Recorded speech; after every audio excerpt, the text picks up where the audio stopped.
Bonjour Internet, c'est le 27e épisode de la Bibliothèque Digestive et comme je l'avais annoncé dans l'épisode précédent, voici un nouveau thème que je vais démarrer ici, et pas des moindres. Je m'attaque à un sujet qui m'intimide énormément puisqu'il s'agit d'une série qui s'est développée au fil des années en un univers incroyablement riche et touffu, avec des dizaines de personnages et des centaines d'intrigues et de sous-intrigues, des dizaines de comics dérivés, des adaptations en film, etc. Et cette série tient une part importante dans mon aventure de lecteur puisqu'elle a été le pivot entre mon enfance, bercée par les albums de Tintin, d'Astérix, le journal Pif Gadget et Spirou, et mon adolescence où j'allais découvrir l'univers des super-héros, des comics indépendants et des contenus plus matures. Dans mon esprit, me lancer dans l'écriture de cette vidéo, c'est un peu comme si je démarrais l'escalade de l'Everest en tongs et maillot de bain. Même si je ne vais pas jusqu'au bout, puisque je suis devant, autant commencer à marcher, enfin à écrire. Je vais donc vous parler des X-Men, les fameux mutants de Marvel Comics. Et vu que l'histoire des X-Men et de leurs créateurs s'étale sur plus de 60 ans, je vais le faire en plusieurs épisodes de la Bibliothèque Digestive pour rendre ça plus digeste justement. Pas le temps de niaiser, suivez-moi pour un voyage en plein dans le mythique Silver Age des comics avec la période Stan Lee, Jack Kirby. Le premier numéro de The X-Men sort chez l'éditeur Marvel Comics en septembre 1963, en même temps que le premier numéro de The Avengers. Désirant alimenter le filon rentable des super-héros et continuer sur la lancée de leurs précédents succès, que furent Fantastic Four, Spider-Man, dessiné par Steve Ditko, The Hulk, Thor, Ant-Man et Iron Man, dessiné par Don Heck, Marvel Comics et son éditeur de l'époque, Martin Goodman, ne changent pas une équipe qui gagne. Stan Lee et Jack Kirby s'associent donc une fois de plus afin de donner naissance et d'animer les premiers numéros de ces nouveaux personnages.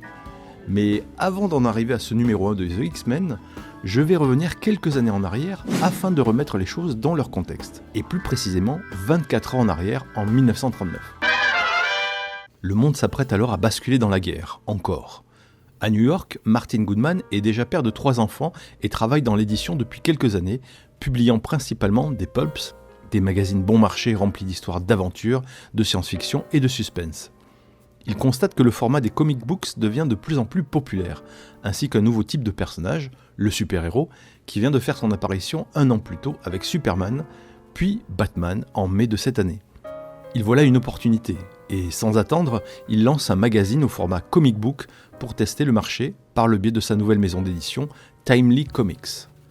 Marvel Comics numéro 1 sort donc en octobre 1939 avec des super-héros tels que The Human Torch et The Submariner. Le magazine se vend bien, même très bien, environ 80 000 copies, ce qui encourage Martin Goodman à en faire une réédition un mois après. Il en vend 800 000 exemplaires. Oui, 10 fois plus. Autant dire que même les plus nuls en calcul, les chèvres en business et les coachs de vie s'accordent tous pour reconnaître que c'est un succès. Ce moment et ce comic book marque l'origine de ce qui allait devenir Marvel Comics et tout l'univers des super-héros Marvel. Mais ce n'est que le début de l'histoire. Et Goodman en fait profiter la famille de ce succès. Il engage les 2 cousins de sa femme, Stan, 17 ans, et Larry, 16 ans, les frères Lieber, pour les faire travailler avec lui et leur faire gagner un peu d'argent. En 1940, Goodman engage Joe Simon, scénariste et dessinateur, en tant que directeur artistique de sa ligne de comics qu'il lance sous sa bannière Timely Comics. Et Simon engage son pote Jack Kirby, un dessinateur qu'il a rencontré chez Fox Feature Syndicate, un autre éditeur de comics. Les 2 bonhommes créent le personnage de Captain America, qui devient instantanément populaire, jouant sur la fibre patriotique américaine. Mais surtout l'idée de génie est d'utiliser l'actualité brûlante de l'époque, à savoir la Seconde Guerre mondiale, la menace des nazis, en reprenant dans ses pages, et même sur la couverture, la figure d'Adolf Hitler comme antagoniste logique de leur héros. Simon engage officiellement le jeune Stan Lieber en tant que rédacteur pour une petite histoire écrite dans Captain America Comics numéro 3 qui sort en 1941. Pour l'occasion, Lieber choisit le nom de plume de Stan Lee. Stanley. De leur côté, Joe Simon et Jack Kirby, pensant que Martin Goodman ne les paie pas suffisamment au regard du succès de la série, ils démarchent d'autres éditeurs en secret pour négocier de meilleurs contrats. Le duo de créateurs finit par quitter Timely Comics en 1941. Martin Goodman promeut alors Stan Lee, à peine 19 ans, au poste de scénariste et rédacteur. Le 7 décembre 1941, l'aviation japonaise bombarde Pearl Harbor, une base navale de l'US Navy dans l'archipel d'Hawaï. Cette attaque surprise du Japon allié de l'Allemagne nazie, provoque l'entrée en guerre des États-Unis. En 1943, Jack Kirby est appelé sous les drapeaux, part suivre l'entraînement de base dans l'armée au camp Stewart en Géorgie et rejoint la compagnie F du 11e régiment d'infanterie. Il débarque en Normandie, à Omaha Beach en 1944, quelques jours après le D-Day. J'étais dans l'infanterie. On a d'abord été envoyé à Liverpool avant d'aller à Southampton, qui a servi de port d'embarcation pour l'attaque en Normandie. Je suis arrivé en Normandie 10 jours après le débarquement. Tous ceux qui avaient laissé leur peau gisaient encore là. J'étais un homme marié, et c'est pour ça que je n'avais pas été appelé plus tôt.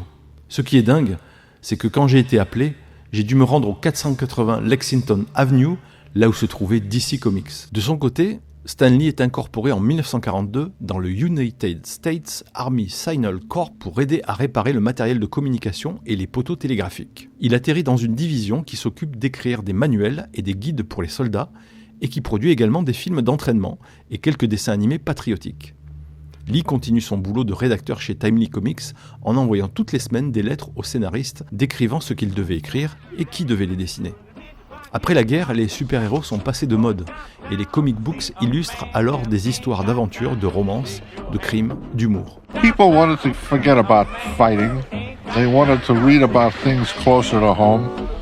Romance, crime, you know, all the elements of the American dream.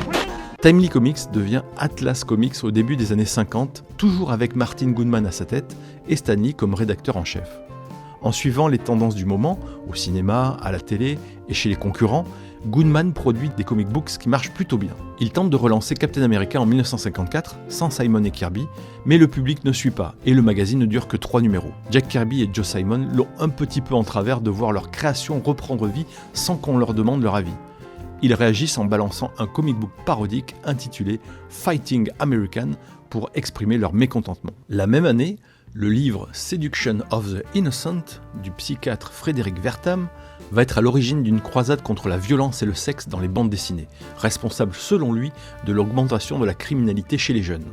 Cette croisade anti-comics va inciter les principaux éditeurs à créer un code de décence, le fameux Comics Code Authority, pour certifier aux lecteurs, aux marchands de journaux et à toute la filière de l'édition que leurs revues sont dépourvues de scènes de violence ou de nudité. Même si ce code n'avait rien d'obligatoire légalement, la plupart des éditeurs l'ont peu à peu adopté et les contenus se sont édulcorés. Certaines maisons d'édition, comme EC Comics, publiant principalement des comic books d'horreur ou de crime, ont fait faillite, victimes collatérales de cette autocensure par tout le système de production des comics. En 1955, probablement touché par cette censure et les baisses des ventes, Joe Simon rompt son association avec Jack Kirby, Simon décidant de poursuivre une carrière dans le marketing, puis plus tard dans le marché de l'art. Cette rupture n'entame pas leur amitié, et les deux hommes se séparent en bons termes. Jack Kirby continue à dessiner des comics, alternant entre National Comics, qui va officiellement prendre le nom de DC Comics quelques années plus tard en 1977, et Atlas Comics, qui deviendra Marvel Comics en 1961. Entre 1956 et 1957, il produit une vingtaine d'histoires pour l'éditeur et retrouve donc Stan Lee qui travaille toujours là-bas. Est-ce que vous avez gardé le contact ? Non, je pensais que Stan Lee était un emmerdeur. Qu'est-ce que vous voulez dire par là ? Vous voyez, c'était le genre de gamin qui aimait faire l'andouille, du genre à ouvrir et fermer les portes à votre nez. Ouais, une fois en fait, j'ai même dit à Joe de le faire sortir de la pièce. Malgré ce petit ressentiment, cela n'empêche pas Kirby de revenir plusieurs fois chez l'éditeur. En 1957, il publie cette fois, chez DC, National Comics, la première aventure des Challengers of the Unknown, dans le magazine d'anthologie Showcase. Les Challengers sont une équipe de 4 aventuriers, Ace, Red, Rocky et Prof, portant tous le même uniforme violet, et sont confrontés à des phénomènes paranormaux et des événements fantastiques.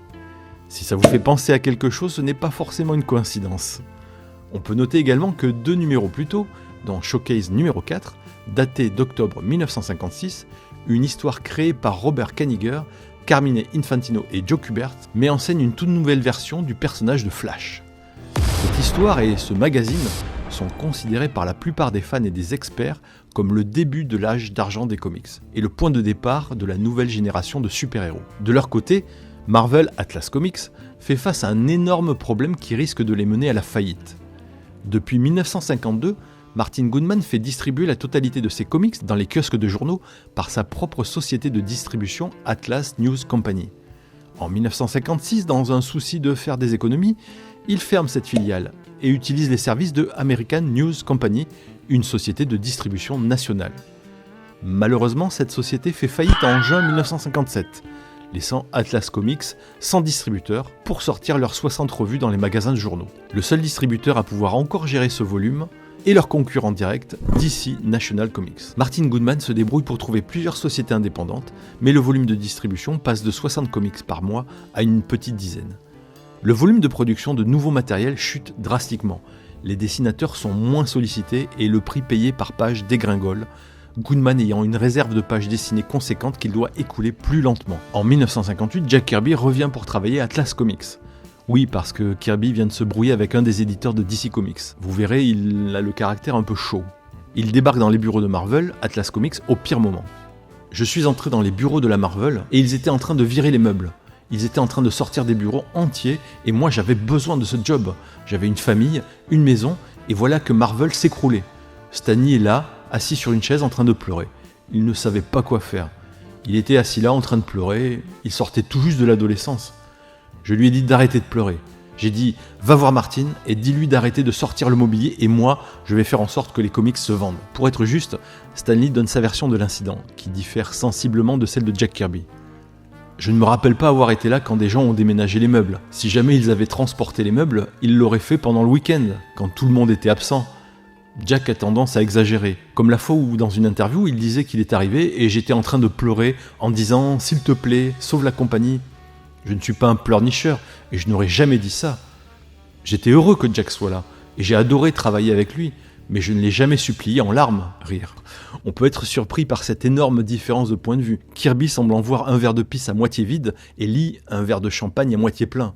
Même si leurs origines sont similaires, ils sont tous deux issus de familles juives d'Europe de l'Est, leur parcours respectif pour s'élever socialement peut expliquer leurs différences de caractère. Kirby est issu d'un quartier pauvre de New York. Il a dû littéralement se battre pour gagner sa vie, avant d'aller combattre les nazis en Europe pendant la Seconde Guerre mondiale, période qui ne l'a pas laissé indemne.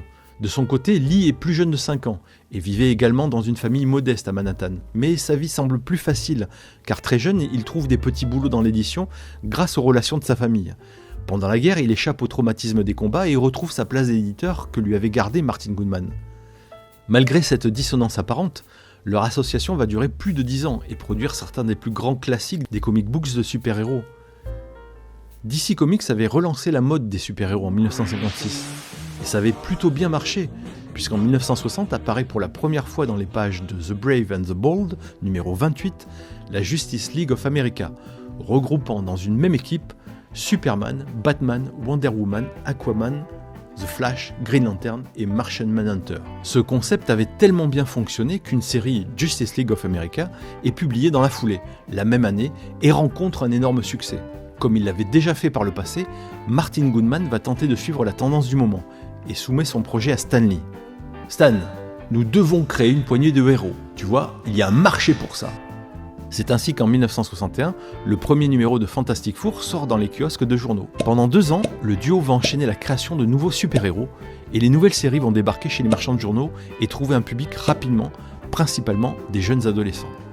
Le succès des super-héros Marvel tient principalement au contrepoint réaliste, entre guillemets, de ces personnages, très ancrés sur leur quotidien et leur vie de famille, par rapport aux super-héros DC Comics plus orientés science-fiction et aventures fantastiques. Dans le livre 100 Things the X-Men Fans Should Know and Do Before They Die de Brian Cronin, il dévoile le processus créatif à l'œuvre derrière le comic book X-Men. En 1963, Goodman demanda à Lee de lancer 2 nouvelles séries, une série dans le style de Spider-Man et une série à la Fantastic Four. La série à la Spider-Man finit par être Daredevil, dont le premier numéro prit tellement de retard qu'il ne fut publié qu'en 1964, et la série basée sur Fantastic Four fut les X-Men.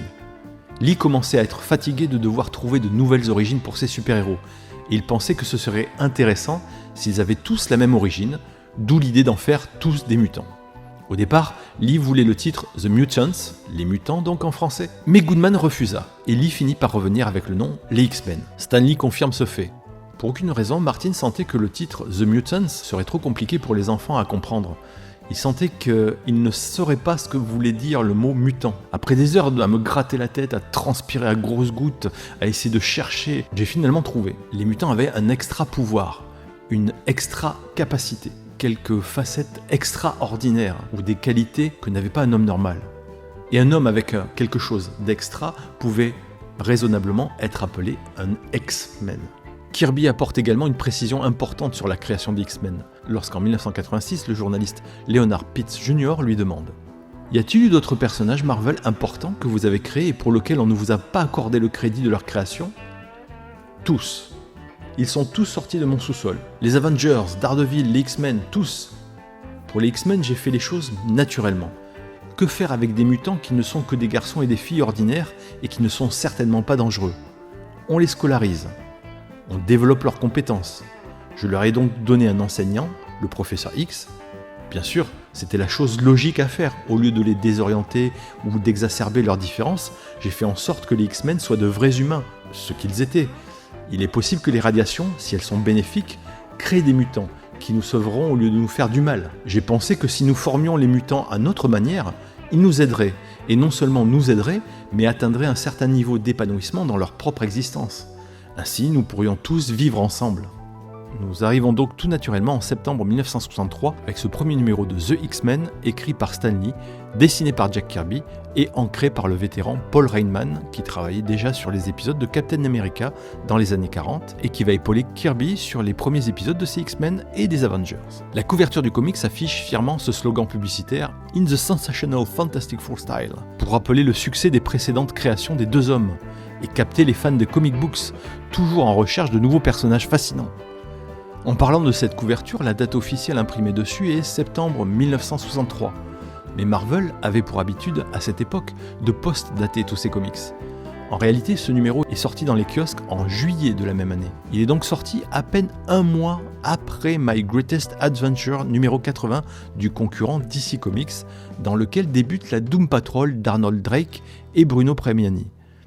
Cette antécédence de la Doom Patrol sur les X-Men a longtemps été suspectée par Arnold Drake comme une preuve de plagiat de son concept par Marvel. Au fil des années, je suis devenu de plus en plus convaincu qu'il a délibérément plagié Doom Patrol pour les X-Men.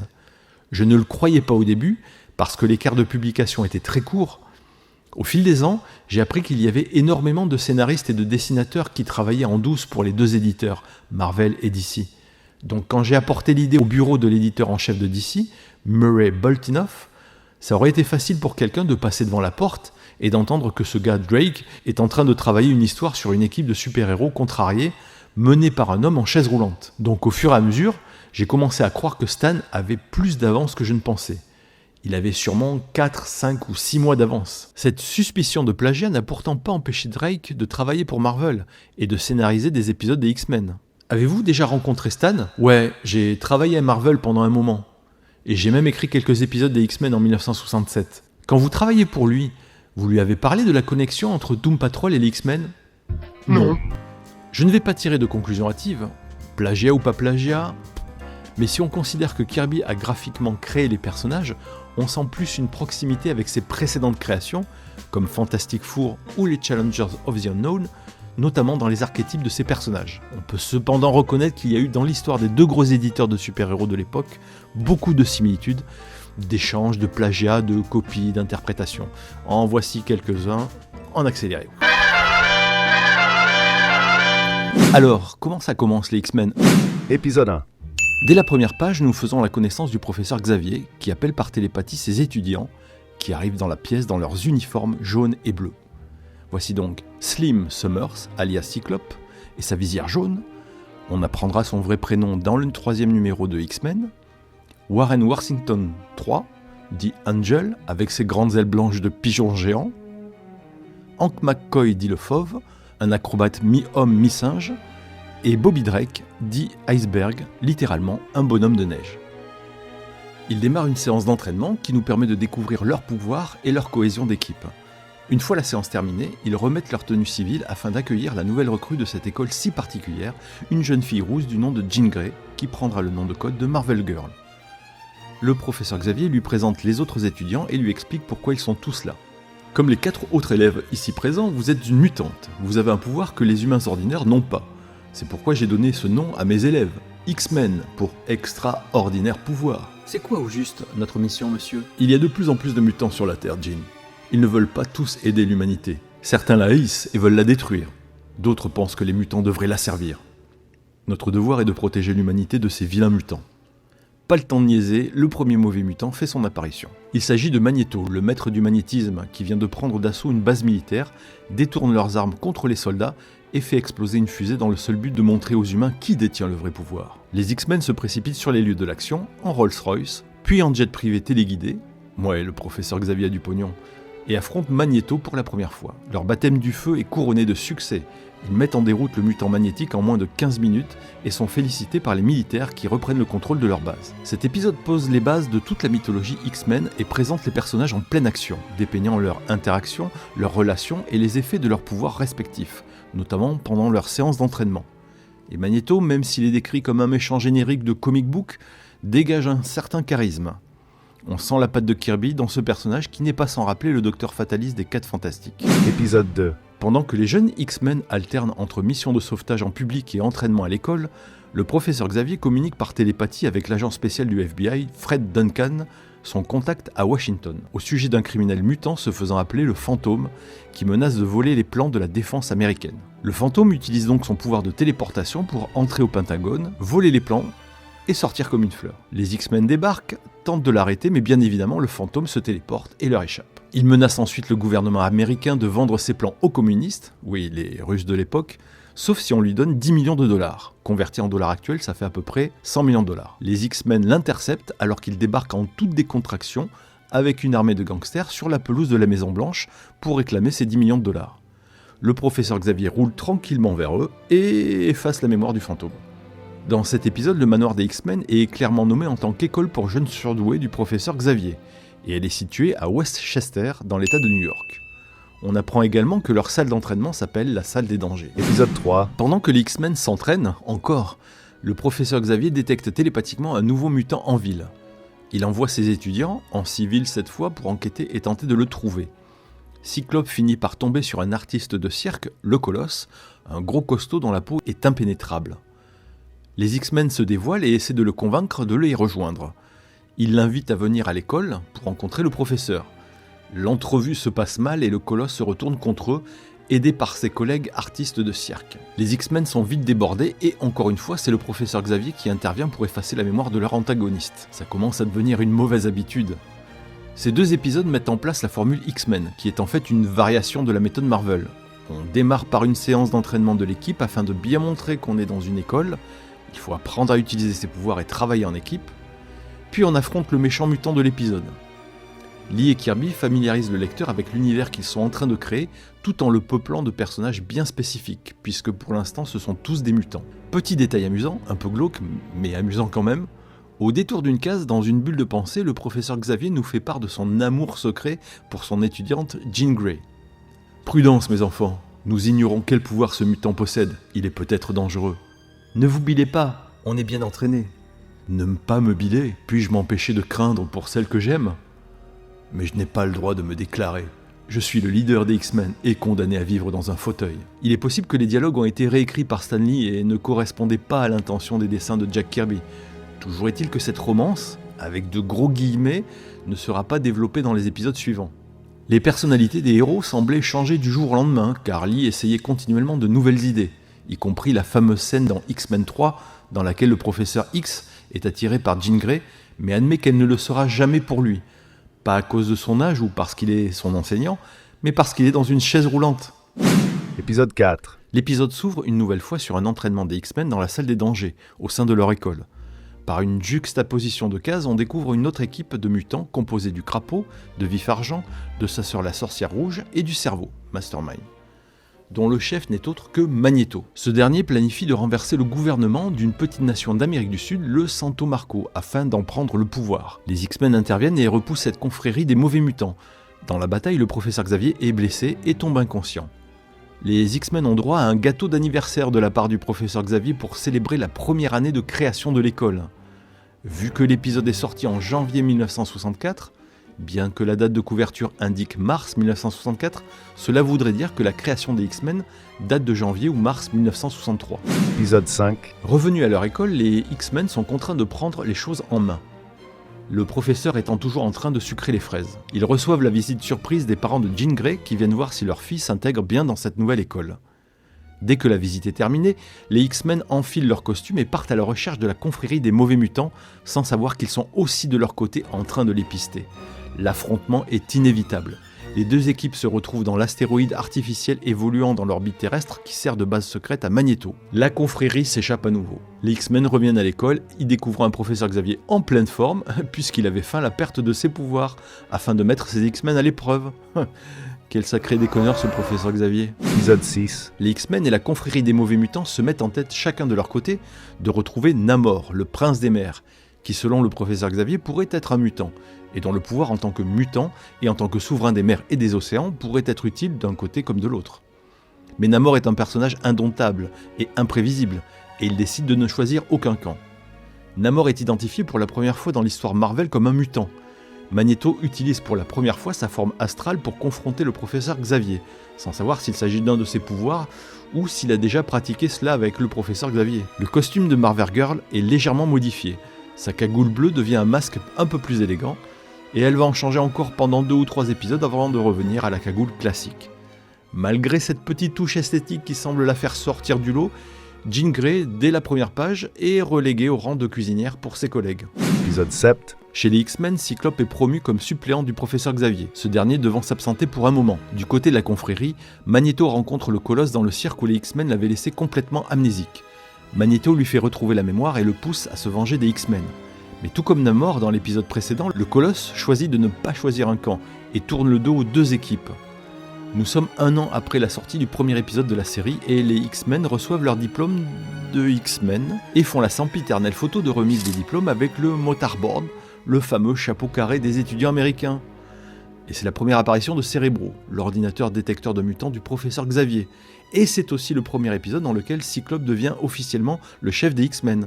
Mission qu'il accepte un peu à contre-cœur, puisqu'on le voit rester seul au bureau, morose, pendant que les autres X-Men vont faire la fête dans un bar. Il occupera cette place jusqu'au début des années 80, le professeur Xavier restant dans le rôle du mentor. Épisode 8. Un épisode classique qui s'ouvre sur un entraînement dans la salle des dangers, qui se poursuit sur la découverte d'un nouveau mutant, ici Unus l'intouchable, et qui se termine par un affrontement contre lui. La particularité de cet épisode, c'est que le professeur Xavier est totalement absent, et les X-Men doivent gérer le mutant de l'épisode par eux-mêmes, sans compter sur les pouvoirs complètement cheatés du bon professeur télépathe. Le Fauve quitte également l'équipe temporairement, après avoir été agressé par une foule anti-mutant, alors qu'il était en train d'effectuer le sauvetage d'un gamin sur le point de tomber du toit d'un château d'eau. Il se lance dans une courte carrière de catcheur, où il rencontre pour son premier match le fameux Unus, et se rend compte qu'il s'agit d'un mutant comme lui, avec le pouvoir de repousser toutes les agressions contre lui, grâce à une sorte de champ de force autour de sa peau. La résolution de l'affrontement est amenée par le Fauve, qui se révèle être non seulement un gros fêtard, un catcheur, mais aussi un inventeur de génie digne de Tony Stark, puisqu'il met au point une arme qui va amplifier le champ de force de Unus, le condamnant à ne plus pouvoir rien toucher, pas même la nourriture ou l'eau. Vaincu, Unus promet de ne plus rien faire de mal et le Fauve lui rend son état normal. On peut noter également que Iceberg, Iceman, effectue une mutation supplémentaire puisqu'il passe de l'apparence d'un bonhomme de neige à celle d'un homme fait de glace, littéralement Iceman. Épisode 9. On retrouve les X-Men en route pour retrouver le professeur Xavier qui fait de la spéléo en fauteuil volant, roulant, on ne sait plus. Il s'est mis en chasse d'un certain Lucifer. C'est lui qui est le responsable de son handicap. Il l'a privé de l'usage de ses jambes durant une précédente confrontation. Un homme avec le look classique du super-vilain, avec un casque lui couvrant la moitié du visage et une cape. Un peu comme Magneto, mais aucun rapport fils unique. Et qui semble préparer un plan maléfique dans une base souterraine. Pendant leur périple, les X-Men rencontrent les Avengers, se battent et deviennent potes.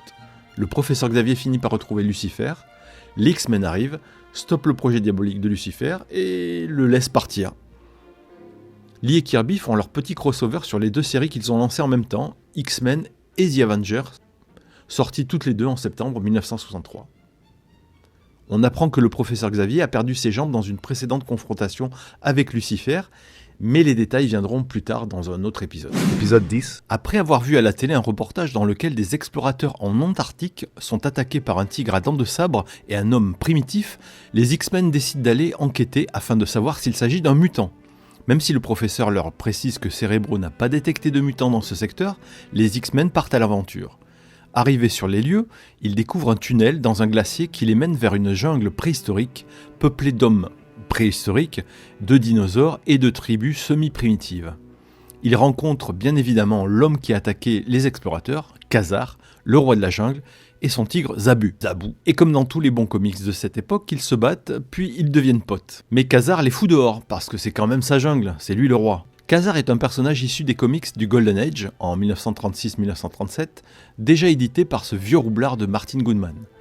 Et c'est la première fois que les X-Men vont dans la jungle oubliée en Antarctique, mais ce n'est pas la dernière, oh non. Épisode 11. Cerebro détecte un mutant incroyablement puissant et extrêmement proche.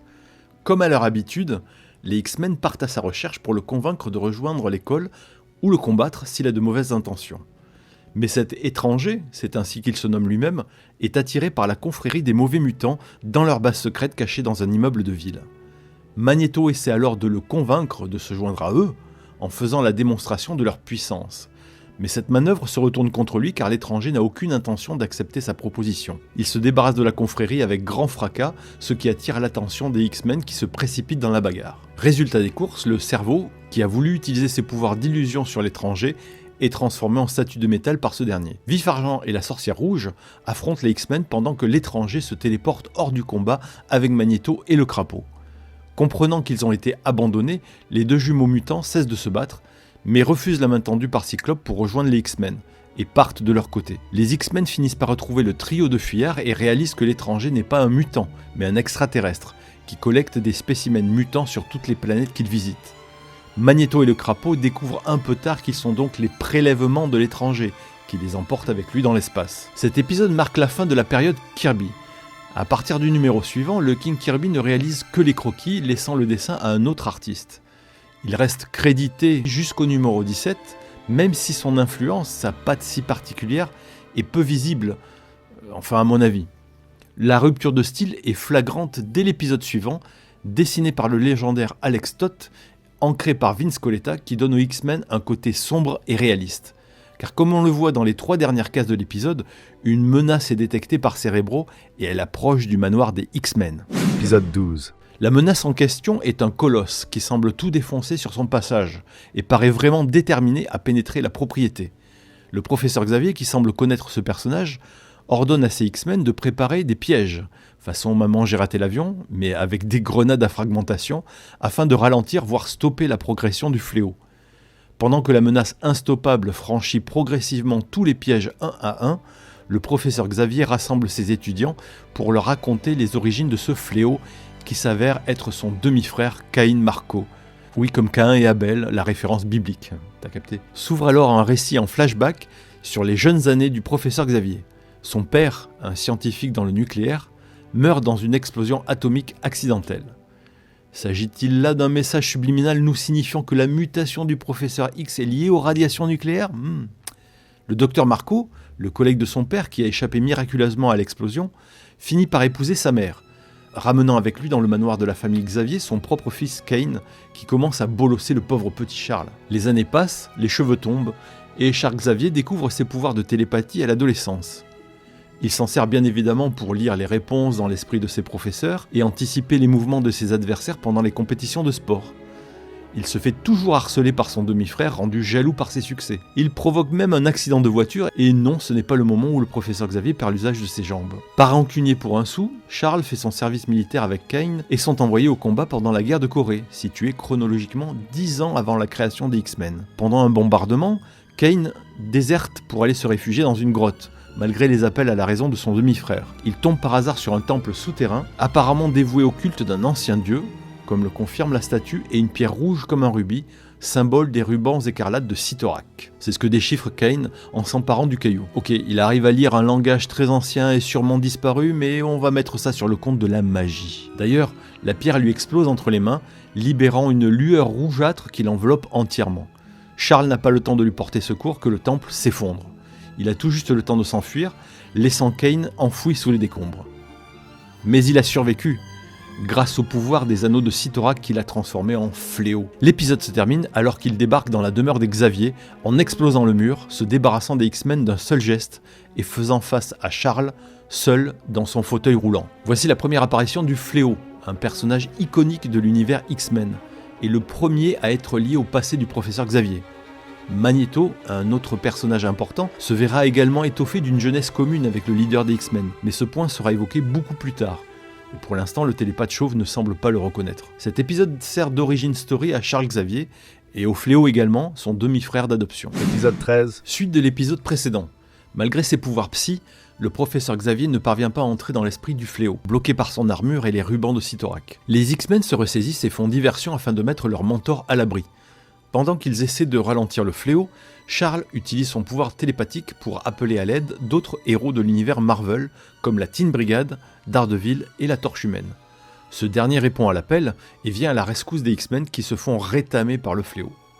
Le professeur Xavier fait le lien télépathique avec la Torche et Angel pour mettre en place le plan qu'il a en tête. Pendant que la Torche éblouit le Fléau avec ses flammes, Angel fonce en piqué sur la tête du Fléau et lui arrache son casque. Sans la protection autour de sa tête, le Fléau est terrassé par les rafales psy de Xavier et s'effondre devant lui. Et tous les X-Men finissent à l'infirmerie et Jean Grey se retrouve à leur chevet à jouer les infirmières. Ce double épisode avec le Fléau fait donc la transition avec la période Jack Kirby et un nouveau dessinateur, Jay Gavin, en passant par Alex Toth, un dessinateur tout aussi légendaire que Kirby, mais qui a fait une dizaine d'épisodes à peine pour Marvel, dont cet X-Men numéro 12. Jay Gavin prendra en charge le destin graphique des X-Men avant d'être remplacé par Werner Ross au numéro 23. Sauf que Jay Gavin et Werner Ross sont une seule et même personne. Werner Ross travaillait encore pour DC Comics quand il a signé son contrat avec Marvel pour dessiner les X-Men. Afin d'éviter d'enfreindre les clauses d'exclusivité pour l'un ou l'autre des éditeurs, il a tout simplement pris le pseudo de Jay Gavin, un mélange des prénoms de ses deux fils, pour les crédits des X-Men, avant de pouvoir reprendre son nom. Il va ainsi tenir le poste de dessinateur jusqu'à l'épisode 55 de la série, hormis quelques épisodes fill-in par d'autres artistes. Mais j'aborderai cette période dans une prochaine vidéo de la bibliothèque digestive. Même si les épisodes de Kirby ne sont pas mes préférés, ils représentent le mythe fondateur des X-Men, vers lequel tous les futurs scénaristes vont se tourner pour s'en inspirer, le détourner ou le pervertir. Mais malgré l'importance que peuvent représenter ces histoires, les X-Men de Lee et Kirby ne viennent pas en premier à l'esprit quand on pense à la Marvel du Silver Age. Et même quand on veut évoquer le travail de Kirby, les X-Men sont tout en bas de la liste des admirateurs du King, bien après Fantastic Four, Captain America, Hulk ou même les New Gods. En me documentant sur cette période, j'ai surtout été passionné par la relation Stan Lee-Jack Kirby. J'ai cité quelques passages de ce petit bouquin, la dernière interview de Jack Kirby par Gary Gross, sortie chez Comics Initiative en 2020. Gary Gross a réalisé cette interview en 1989, et le moins que l'on puisse dire, c'est que le King Kirby avait beaucoup de colère contre son ancien éditeur. Il faut dire que ses relations avec la Marvel s'étaient plutôt tendues, pour des problèmes de droits rétroactifs sur les personnages que Kirby avait créés, et les planches originales qu'il souhaitait récupérer mais que les avocats de la maison d'édition refusaient de laisser sortir tant que les droits d'auteur n'étaient pas correctement réglés. Bref, les citations tirées de ce livre que j'ai utilisé ici présentent Jack Kirby comme un vieil aigri plein de ressentiment envers Stan Lee. Mais la dernière page de ce livre remet un peu les choses en perspective. Dans cette conclusion écrite par Jean Despelets, un scénariste et journaliste spécialiste de Jack Kirby, qui a d'ailleurs annoté l'interview de Kirby par Gary Gross, il raconte une anecdote qui m'a beaucoup ému. En 1992, au cours de la soirée de gala de la San Diego Con, Stan Lee croise Kirby. Celui-ci le serre dans ses bras et des retrouvailles émouvantes ont lieu. Stan lui déclare « Jack, tu m'as permis de devenir ce que je suis aujourd'hui. » Ce à quoi Kirby répond « Stan, tu n'as rien à te reprocher. » Séparés par la foule, les deux hommes ne devaient plus jamais se revoir. Jack disparaît brutalement le 6 février 1994. Quand Stan apprend la nouvelle, il demande s'il peut assister à l'enterrement. À la fin de la cérémonie, il s'éclipse pudiquement avant que Rose, la veuve de Jack Kirby, ne puisse le remercier. Je vais quand même noter cette première période des X-Men, et désolé mais je vais être un peu dur. Je vais lui donner la note de 5,5 sur 10. Un peu plus de la moyenne, surtout grâce au double épisode sur le Fléau. Même si je trouve les dessins de Jack Kirby très dynamiques et expressifs, ces X-Men sont parfois bien mieux caractérisés en uniforme qu'en civil. Je trouve qu'on ne fait pas trop la différence entre les visages de Hank, Warren et Bobby. Ce problème est corrigé en avançant dans les épisodes, mais dans les premiers on sent vraiment que Kirby tâtonne sur le physique de ses personnages. Mais le vrai problème, ce sont les histoires et les dialogues qui ont très mal vieilli. Le pire, c'est le professeur Xavier qui est décrit comme un énorme psychopathe en puissance. C'est quelque chose qui m'avait échappé quand j'avais lu ces histoires à 10-12 ans. Tous les côtés douteux du personnage. Il crée une école pour des jeunes mutants afin de les aider à vivre avec leurs pouvoirs. Mais d'un autre côté, il les entraîne au combat en équipe et leur fait porter des cagoules sombres pour agir en public. Genre comme une milice, quoi. Il les envoie combattre des mutants potentiellement dangereux, alors que ce sont des adolescents. Voir le premier épisode, dans lequel Jean Grey, à peine arrivé à l'école, est enrôlé pour se battre contre Magneto. Il résout le conflit littéralement en 2 secondes, en rendant l'ennemi inconscient par son pouvoir télépathique. Donc, à quoi bon envoyer des adolescents contre des criminels qui peuvent contrôler le métal par la pensée ou des colosses indestructibles ? Il tombe amoureux de son étudiante, alors qu'il est plus âgé qu'elle. Et non, ne me faites pas le coup, il est chauve, mais il est pas vieux, c'est du chauvisme. Si, il est vieux. Je vous fais sa biographie rapide en me basant sur 2 événements cités dans le flashback de Xavier. Alamogordo, au Nouveau-Mexique, devient le site d'essai atomique en 1941. Son père est mort là-bas lors d'un essai. Il est décrit comme un enfant entre 8 et 12 ans. La guerre de Corée a eu lieu de 1950 à 1953. Et il devrait avoir au moins 19 ans pour être enrôlé dans l'armée. Ce qui fait qu'à l'entrée de Jean Grey dans l'école, le professeur Xavier a environ 30 ans. Et Jean Grey et les autres X-Men.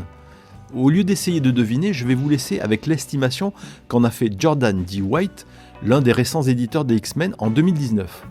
Donc ça sonne comme un avis officiel. Les gens se soucient beaucoup du temps qui s'est écoulé dans les comics. Et pourtant, rien de tout cela n'a de sens. Cyclope a environ 27-28 ans, parce qu'il a le même âge que Peter Parker quand il a débuté. Peter a environ 27-28 ans. Cela signifie qu'il s'est passé environ 12-13 ans dans l'univers Marvel depuis 1962. Donc, Jean Grey avait 16 ans quand elle est entrée chez les X-Men, et le professeur Xavier en avait 30. Faites ce que vous voulez de cette information. Et heureusement qu'il ne se sert pas de sa télépathie pour l'influencer. Heureusement, hein, il est gentil, oui. Il fait semblant d'être gravement blessé pour voir comment il se débrouille tout seul contre Magneto et sa confrérie des mauvais mutants. Comme enseignant, j'hésite, hein. Il est soit inconscient, soit incompétent, ou un peu des deux. Bon, vous l'aurez compris, certains ressorts scénaristiques sont naïfs, voire maladroits, et paraissent vraiment datés. Mais c'est ce qui fait aussi leur charme. Et à la relecture, je ne me suis pas ennuyé, j'ai trouvé ça amusant. Voilà, c'est fini pour ce très long premier épisode sur les X-Men. J'espère que ça vous a plu. Si vous voulez m'encourager et si vous voulez me voir continuer cette série, n'hésitez pas à me laisser un pouce ou me le dire dans les commentaires. Vous pouvez aussi me dire ce que vous pensez de cette période des comics ou alors me conseiller un comics ou une BD. Et si vous ne l'avez pas déjà fait, abonnez-vous. Ça fait grossir la chaîne et ça me donne de la force pour continuer ces épisodes de la bibliothèque digestive. A bientôt, ciao Internet. X-Men, X-Men, this